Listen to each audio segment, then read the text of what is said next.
sticking cuttings from grapevines. It is early March, but I try and collect these and store them somewhere cool, like in our garage, mid-February, because they need to be dormant, meaning that their buds aren't swelling or getting ready to break. Luckily, grapes are one of the later things to bud out, so usually you can get away with this pretty late with grapes. So just the quick explanation on how to do it. So you want last year's growth. You can use older wood if you would like, but usually you want to go for the younger stuff. You want something ideally about as big around as a pencil, but you can go bigger also. And what you do is you do a 45-degree cut on the bottom, just below a node. This is a node, one of the little bumpy swellings that has the buds on it. Sometimes they'll have, this one had a little vine sticking out, and I cut that off because I don't want that down there. And then on the bottom bud, you want to pick off what would swell and turn into a leaf, because you don't want it producing leaves under the ground. Sometimes if you don't do that, it'll send up a really long shoot under the soil and leaf anyway. But ideally you don't want it producing stems underground. You want it to produce roots. And then you do a 45-degree angle. I've seen people do flat on the top just so that they don't accidentally stick them the wrong direction. Because if you stick them the wrong way, so pay attention to which way is up and which way is down, they won't grow. So make sure you're sticking them the right way. Make sure that they're alive. Also, when you do it, grapes will die back a lot every year. So make sure that when you look, let's see if this will do it so you can see that. There we go. Okay, that works. So you want it to be green on the ends. And these have been sitting for a while, so the tops have dried out. But I kind of like that. I like it to be calloused over on the top and dried out so that it's not losing moisture out of the top. These have been sitting in water for about 3 days, so they're fully hydrated. So you usually, after you take the cuttings, you want to give them about 24 hours sitting in with their ends in water to just fully hydrate, so that they're really wet. Then what I do, now that I have my cutting, you need at least two nodes. So this is the node where the roots are going to come out of. This is the node that the shoots and the leaves are going to come out of. You can have more in between. Sometimes what they call the internodal space will be a lot more narrow and you'll have a bunch, and that's fine. If you have more than 3, I would take the buds off the lower ones too, partly because you don't want a big flush of leaves before they have a really well-established root system. So you only want 1 or 2 buds on the cutting, so that it doesn't produce too many leaves too fast. And here I am using a rooting hormone, but you don't have to. You get a higher success rate if you do. You can also use natural rooting hormones, like willow tea, where you just cut up little bits of willow and basically steep it, cold steep it, and you can soak your stems in there, and that works as well. Otherwise, you can get this at most hardware stores, and it'll increase your likelihood of success. So I'd go ahead and put that in there, tap it. I'd never dip out of my rooting hormone bottle, just in case you have disease on your stems.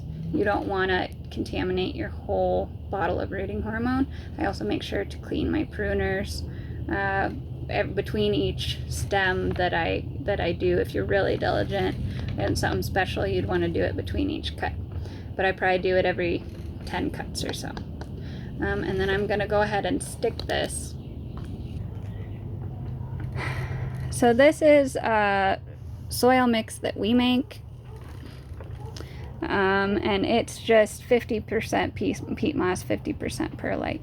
You can use different things, but you want to use either a seedling mix or a cutting mix if you're going to buy it somewhere, or if you're going to mix it yourself, just make sure you don't have any fertilizers in it, because the plants, until they form roots, these guys can't take up any nutrients, and it increases the likelihood that you're going to grow fungus in here that can cause these guys to rot.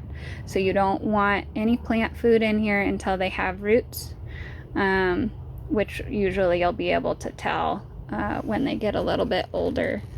I'll grab these, and usually they'll start showing roots coming out of the bottom within a couple of months. Sometimes they'll flush out leaves and they won't form roots, and then the leaves will die. So if you try this and you don't have success, then that might be what happened. It's really important also, you want to keep these, you can keep them pretty dang wet, but I keep them like on the wetter side of damp. So I water them maybe if they're somewhere real cool, maybe once a week, once every 2 weeks, depending on the humidity level. But you want the soil staying like wet, but not like sopping wet.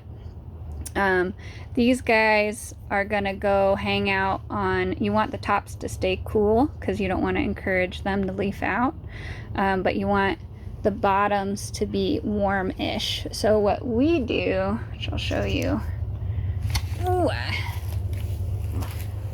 we do is I put these down under the benches where it's cooler and they're in the shade to hopefully keep them cooler, and then I put them on this mat, and I only keep it at about 40 or 50 degrees. So it keeps the soil from freezing even when we get really cold nights, and it encourages root growth, but the tops are staying cool because I don't want them to leaf out. If they leaf out before the cuttings start putting down roots, a lot of times you'll just end up with no good cuttings. All of them will just die off, and different things are harder or easier to do. So grapes are they're relatively easy.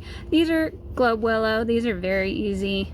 We also have cottonwoods and things, those are pretty easy. These are roses, those are a little harder. I wouldn't recommend starting with anything that's terribly difficult with cuttings.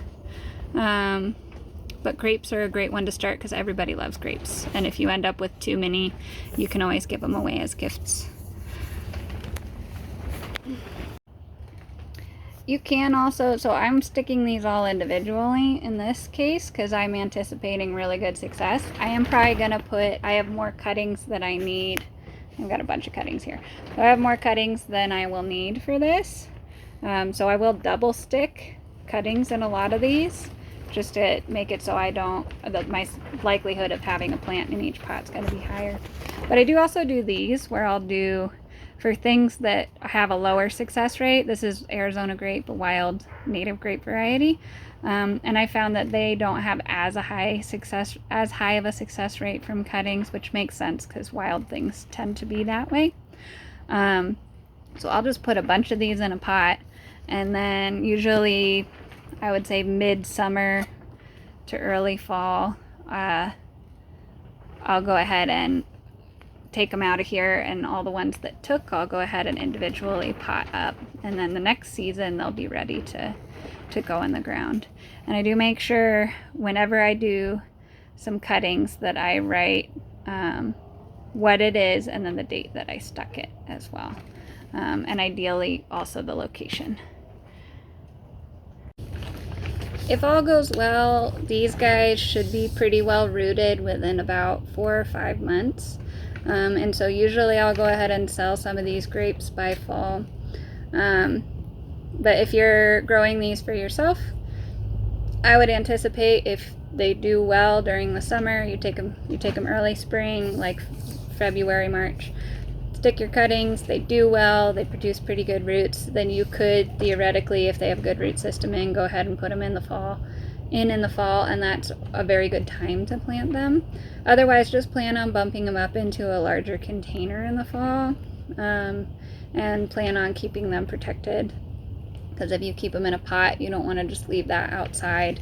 The freeze thaw is really hard on them, so plan on like keeping them in an unheated garage or an unheated shed, something like that, or you can dig a hole in the ground and put the whole pot in the ground over the winter.